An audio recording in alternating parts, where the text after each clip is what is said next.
Hi, everyone. Welcome to the Business Ecosystem Competition panel. We are today here to talk about education. If you're coming here to watch for education, you're in the right place.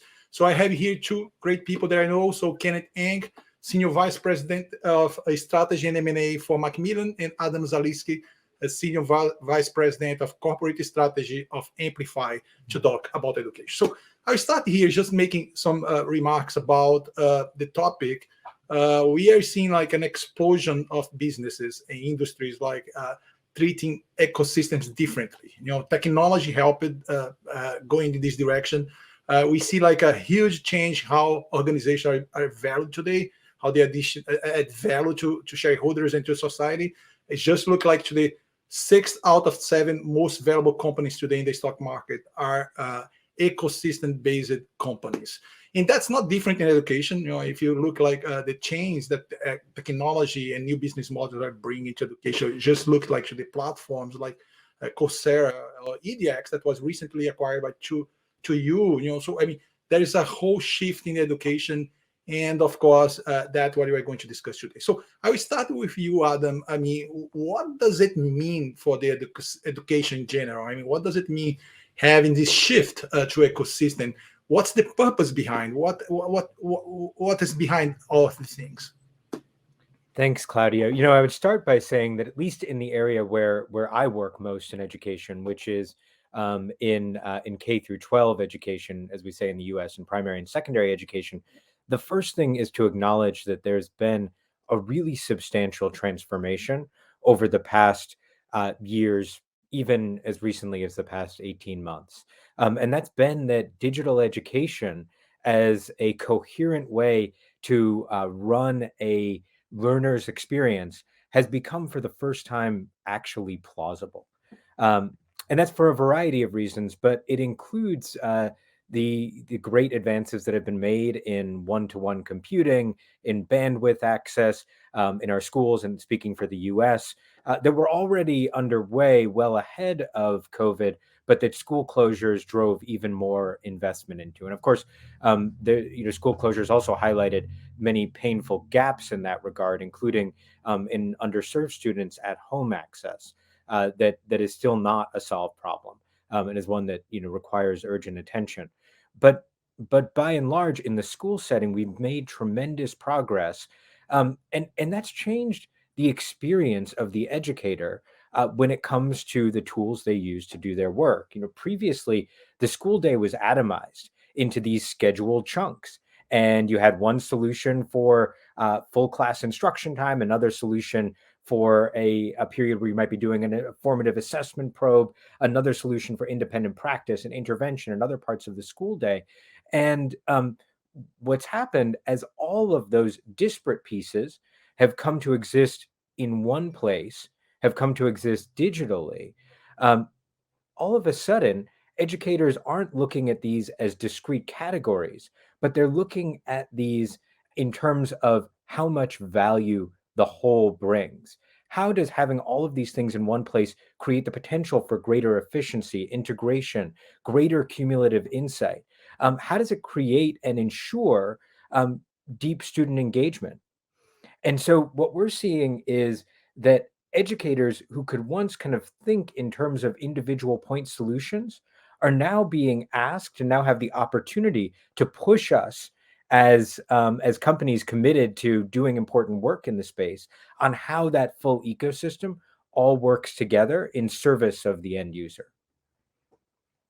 That's great. Thank you. So, Ken, just getting the same question for you as well. I mean, how do you see that's affecting your business and the industry you are? But I want you also tell a little bit like what changed for an organization? When you have a shift from a one-to-one like kind of competition to an ecosystem-based competition in your mind.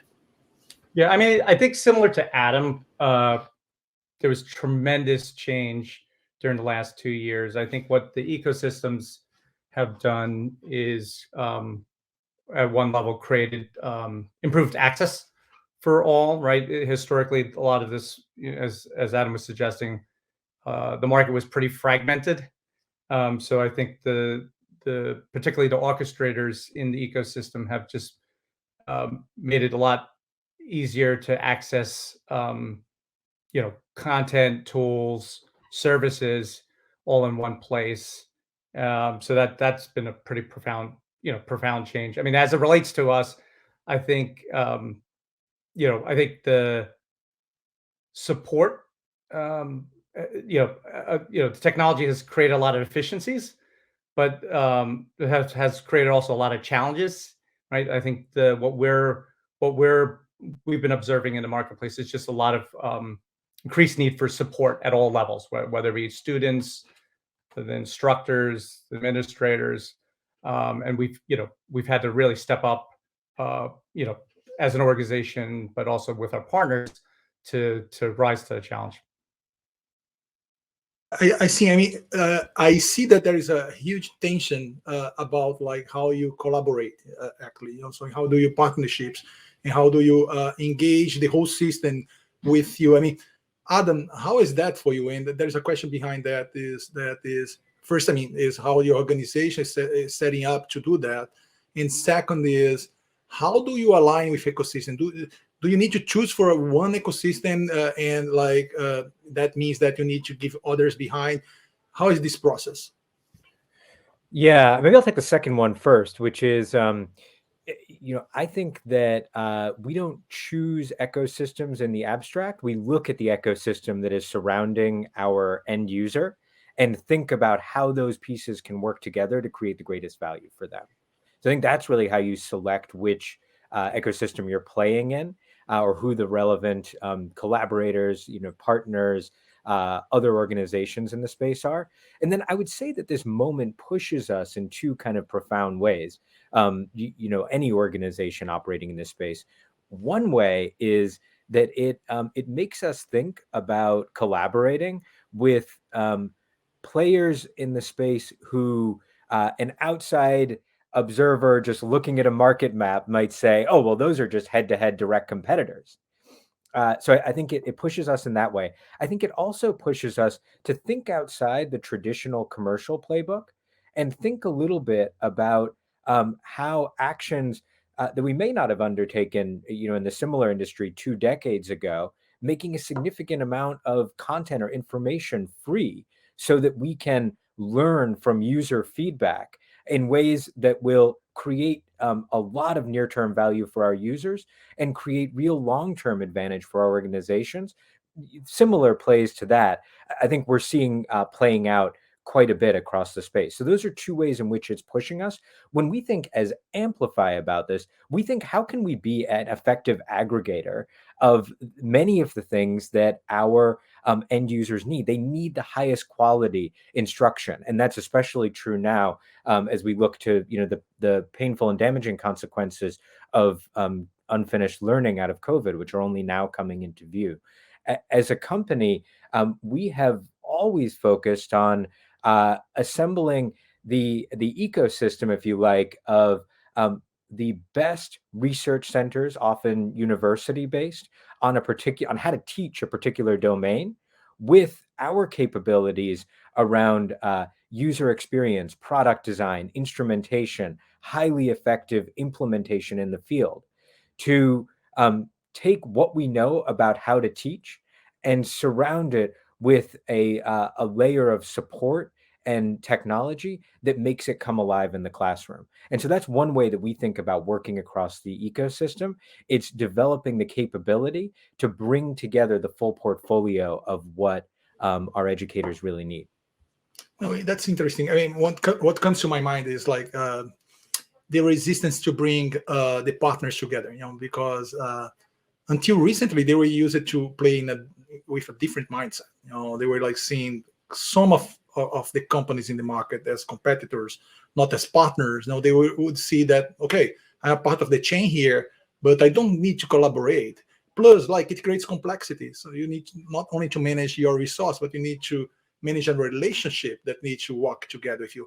I mean, Ken, how do you see this whole process being setting up in your organizations? I mean, I agree with a lot of what Adam said. I mean, I think there the sphere of partners in your ecosystem, if you look back 10 years versus now, has expanded dramatically. I mean, I think we look for organizations. I mean, the answer, I guess, depends on whether you're an orchestrator or a participant in ecosystems, and we're both, right? But in an ideal scenario, we're looking for partnerships, collaborators where we share similar values, where there's expertise, reach, and a kind of most importantly, kind of willingness to share. I think how it's changed for us is we are probably much more externally facing than we've ever been before, right? And we're collaborating in terms of content, we're collaborating in terms of technology, data, and that's really kind of manifested itself in kind of a variety of different products and solutions and services to really help customers. Yeah, I mean, how you perceive that? I mean, do you need to manage with the lack of, like, let's say, ability or competency of partners to play with you together in an ecosystem kind of relationship? I mean, it's important to have. I think if you look at the collaborations that are more successful, I think there's I think where they're kind of more successful is where there's a lot of information symmetry versus asymmetry in the past, right? I think there was a tendency in the past when you look at traditional value chains and ecosystems, tendency to kind of keep things close to the vest and keep things solid. I think what you're seeing, and really kind of enabled by technology, is just a lot more insight and data, but also just a lot more openness to sharing. I think that's kind of really foundational. No, I like that. I mean, the other question that I have, and I will ask you, Adam, is what changed in the organization? I mean, what kind of like new competencies or new processes you need to establish in order to be successful in playing in ecosystems instead of like playing in the single competition-based business before? What do you need to bring to your organization to succeed? I think in so many ways, the classic sort of MBA answer to moments like this is, well, you need to reorganize how you do things, of course, right? It's like the world is changing. We're not buying in the same categories we were before. Let's move around lines and boxes on an org chart. And that, for some organizations that may end up being right, but I'm not sure that that it actually is universally the right answer. I think that in many ways it speaks to what you just said, Claudio, about capabilities. And there's two that come to mind for me. One is an ability just to cultivate ever deeper and closer relationships with our customers, so we understand how they perceive the ecosystem around them, where they see gaps, where they see lines blurring between different things that used to be, quite separate in our context within the school day, and that we're able to serve them and respond to those. I think getting behind on those trends is really scary at a moment like this. It means we're not serving our customers the way that we need to be.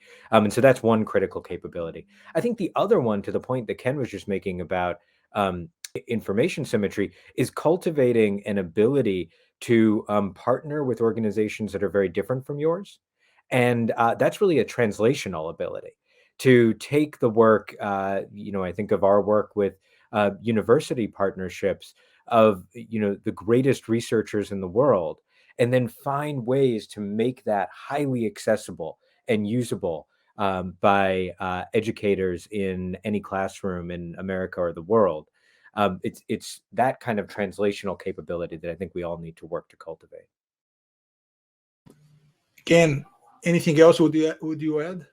Yeah, I mean, I again agree with a lot of what Adam has said. I think the ability to listen more, right, and which goes back to Adam's point, to really deeply understand the customers, the partners, the other collaborators is absolutely essential. I think, having focus, whether you're a participant or orchestrator, really dedicated resources that are really paying close attention to the issues, the underlying needs, the motivations of all of the different parties that we're interacting with is absolutely critical. I think those are two of the foundational elements. Yeah, one point that I heard from all the panels is how you need to create like a kind of sensation of win-win for all participants in the ecosystem, because one depend of each other, at the end. And we see like some movements, not in the education ecosystem, but for example, recently we saw Facebook drop in valuation in 200 billions because Apple just decided to change the way people make a decision about that personal data. So one orchestrator completely shifted like the whole situation there. So how to avoid that? I mean, how you create relationships where you can see this win-win, how to preserve that? I mean, which kind of like channels you need to establish to make the things coordinated? That would be my question. So Kenneth, if you would start with that. Yeah, I mean, we're doing a lot more. I mean, a lot more co-designing and co-creating with customers or authors, institutions, right? Companies. So that's pretty critical. I'd say that's pretty essential. Yeah, I mean, co-create with them. Yes, have a sense of co-participation. Have the sense. Adam, would you add anything in this point? Agree with what Ken said, and I would just add sort of the flip of the way that you teed off that question, Claudio, which is in moments when we have a sense of asymmetry and significant concentrated market power, we also need to look to where very small players are capturing enormous share in a very short period of time. And I think we've got a lot of examples of those in our space over the last 18 months. When I think about our field, amazing small companies that were, as schools closed and as digital instruction became even more critical to more and more educators, creating targeted tools that recreated aspects of classroom orchestration in simple, elegant, delightful ways, caught on with tremendous virality in a short period of time. Whether those players reach the kind of escape velocity to offer more comprehensive solutions still remains a question. But I would just point out that at moments of change in an ecosystem, we need not just look to the places where market power is being aggregated. We also need to be attentive to the ways in which very small players are quickly changing the game. Yeah, that's interesting. Yes, because at least I see that in education, that the whole entrepreneurship environment around education, the ed tech and many other companies is being quite, vibrant right now. So my question would be, do you have any relationship with like this ecosystem of technology of like new players? Because that's another way to try to leverage the opportunity to collaborate with the client, through like things that you don't know yet, but they're out there, people trying and bring new ideas, fresh ideas. Would love to hear from you some experience you have in this field. Like, how do you collaborate with like this amount of innovation that is happening right now that can help you with your goals? So Ken, if you could start. Yeah, I mean, we've tapped into the creative power of the burgeoning edtech community for a variety of reasons. I mean, one, they just bring a diversity of ideas and different perspectives, which is really, super critical. Sorry. I mean, we've partnered in really a variety of ways, right? We've, as an investor, most certainly as an arm's length partner, whether it be, co-creation of products, distribution. In some cases, it's more of a advisory role. Really, kind of, I think we bring a lot of expertise and capabilities and a lot of knowledge to the marketplace, right? And they bring a lot of creativity and technical prowess, right? So there's a nice value exchange there. So oftentimes issues around go-to-market are a real challenge for a lot of the disruptors, the innovators, and we're able to lend some advice there. But we've kind of worked in a variety of models, and internally we've also kind of brought in in our organization. If you look at a portfolio over the years, we've really cultivated a lot of intrapreneurs, but we've also brought in a lot of entrepreneurs into the fold and are now an integral part of the fabric of our organization. That's interesting. Yes, Adam, from your side, what have done to leverage this ecosystem of innovation? It's the same spectrum that Ken described, depending on the case, and the same real interest in listening to the vibrancy of the sort of keeping our ear to the ground, both with customers and in the broader education technology community, the vibrancy of just what's going on. One thing that it really strikes me talking about ecosystems and hearing what Ken just said is the extent to which, in moments of change like this, um, eh, in many ways, generosity can be as powerful a tool as direct strategic competition. Finding the right ways to share on behalf of the customer, in ways that improve the overall customer experience of how different products relate to one another, and that from a company standpoint, strengthen our ties by sharing advice or guidance with that vibrant community of smaller players. Um, I think that is an incredibly powerful tool in a moment like this that we don't always naturally think as strategists about wielding. I love that generosity. Sometimes I feel when I talk to other people that they try to do that, but they have like a company behind them that don't allow uh, that those things get to fruition. So you're generous, but at the end you come back to processes that are still based in the old competition model, like not leveraging the collaboration. But that's just a comment. So what I'd like to hear as well is how do you see the education ecosystem moving to? I mean, which are the trends, the key things that you think will be possibly the next big big breakthroughs in this system, specifically the education ecosystem? So I will start with you, Adam, and we go to Ken. I have two thoughts for you. One is, or maybe it's two thoughts and a hope. The first thought is, we've been talking a lot in this conversation about the blurring of lines across traditional categories, and I think that we are going to see more and more of that going forward, which will hopefully create greater efficiencies for educators and learners, as well as, and this is the second thing I think that we need to watch, increasingly aggregate information about how a student is learning through their authentic work, through what the assessment people call their authentic performances that take place in the course of instruction.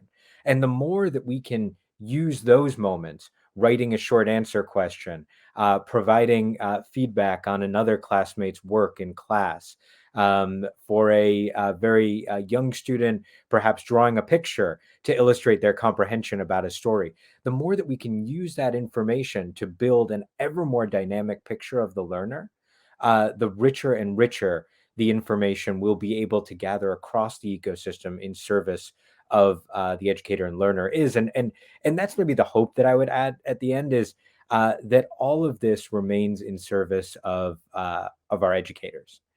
As a company, we wrote our purpose statement as kind of a letter to educators, and the central question that we're always asking is, how are we serving them?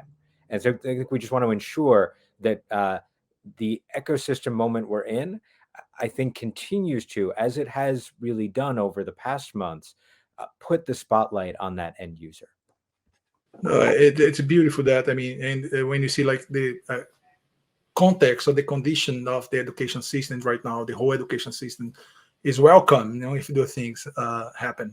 That's great. That's great. So Ken, again, any input, like things that you're seeing that are training and that you believe will be impacting the ecosystem, the education?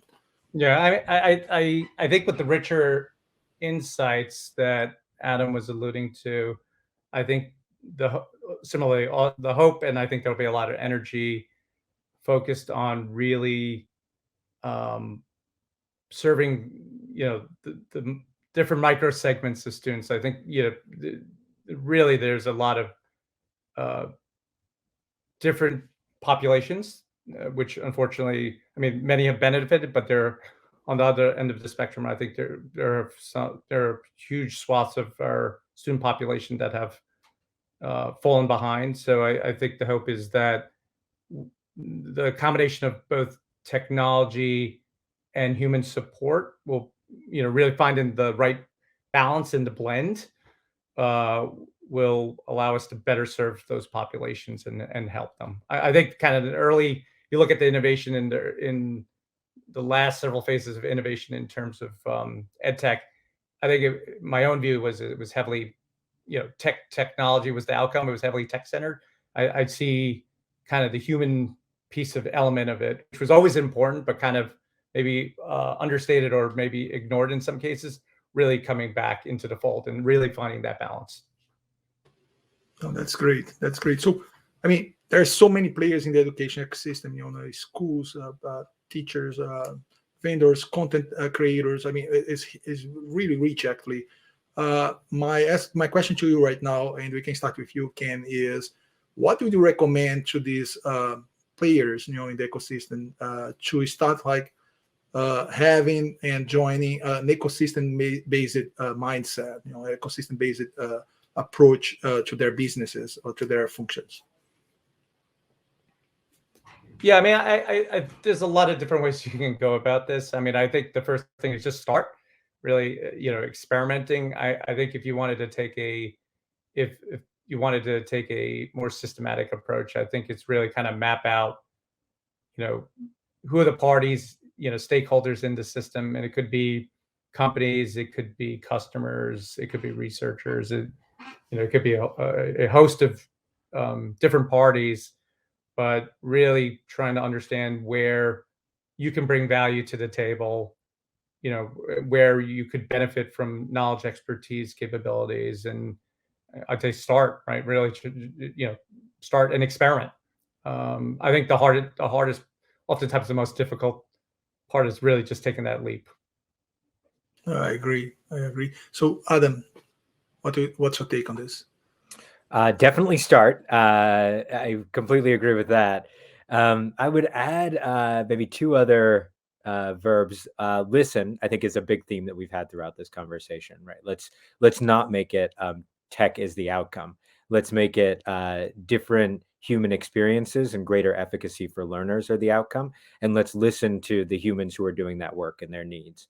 And then I think is sort of question deeply where you're falling into old patterns of thinking about competition, and where you might be thinking about head-to-head competition in a specific category, and you should actually be thinking more holistically about how you can play a role in assembling the collection of solutions that are going to really serve those end user needs.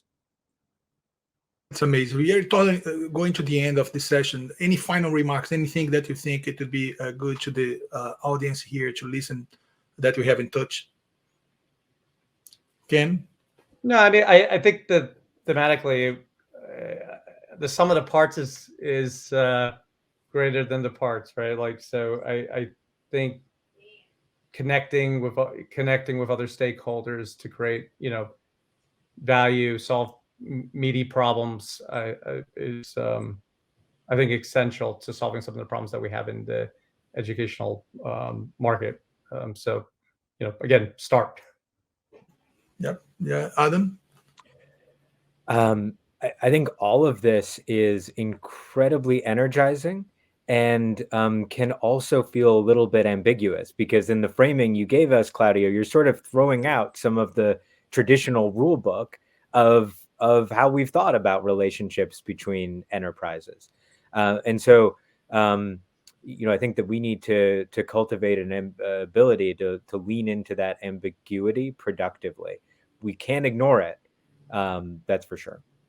No, that's great. That's great. No, and I will finish here. I mean, thank you, both of you. I mean, for me, the main thing is a system that have a real impact in society. So the education ecosystem. I like when you say, both of you say, like the efficacy of for the learner, the person that is learning out there. And I love like this point that we discussed about generosity. It's all about like looking to the perspective, how can I contribute there, and of course, and benefit from that as well. But there is a big outcome out there. So I went here. I want to thank you, Adam and Ken, for coming today to talk to this audience. And for those that had the opportunity to watch, thank you again. I see you in other panels.